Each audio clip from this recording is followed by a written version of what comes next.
Narlapur pump house దగ్గర మనం ఒకటి బటన్ ఆన్ చేసి టెస్ట్ చేసినాం సార్. వారు అన్నట్టు ఎన్నికల ముందు చేసినాం, అవన్నీ పొలిటికల్ ఇష్యూస్ పక్కన పెడితే ఇప్పుడు as of now ఏదులా Vatte ముద్దండపూర్ pump హౌస్లు రెడీగా ఉన్నాయి సార్. ఒక 1 TMC పంప్స్ రెడీగా ఉన్నాయి. ఎందుకు వాటిలో వాటర్ పంప్ చేస్తలేరు అనేది ఫస్ట్ క్వశ్చన్ సార్.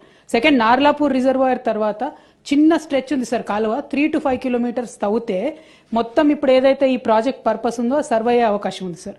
లాస్ట్లీ పేపర్లో వచ్చిన విషయం ఒకటి అడుగుతా ఉన్నా సార్. ట్రాన్స్మిషన్ లైన్లు సబ్ స్టేషన్లకు సంబంధించి పెండింగ్ బిల్స్ మీరు ఇస్తే తప్ప జెన్కో మిగతా పనులు చేయనని చెప్పిందని వార్తలు వచ్చినాయి సార్. మరి గవర్నమెంట్లో ఒక డిపార్ట్మెంట్ ఇంకో డిపార్ట్మెంట్ మధ్యలో ఉన్నటువంటి దీంతో ప్రాజెక్ట్ అయితే లేదా అన్నది ఇంకొక అనుమానం sir. Last and final question sir, ఒకటి తెలంగాణ ఆంధ్ర విడిపోయినప్పుడు సార్ ఆంధ్రప్రదేశ్లో పర్మిషన్ లేకుండా ప్రాజెక్టులు కట్టారు కాబట్టి తెలంగాణలో పర్మిషన్లు వచ్చినా రాకపోయినా మనం ప్రాజెక్టులు కట్టడం మొదలుపెట్టినాం.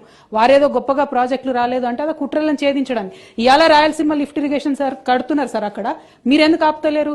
అదే రాయలసీమ లిఫ్ట్ ఇరిగేషన్ కి అడ్వైజర్ గా ఉన్నటువంటి ఆదిత్యనాథ్ దాస్ ని తీసుకొచ్చి ఇవాళ మీరు ఇరిగేషన్ అడ్వైజర్ పెట్టుకుంటే ఆయన మన తెలంగాణ ప్రాధాన్యతలకు అనుగుణంగా ఇస్తారా సార్?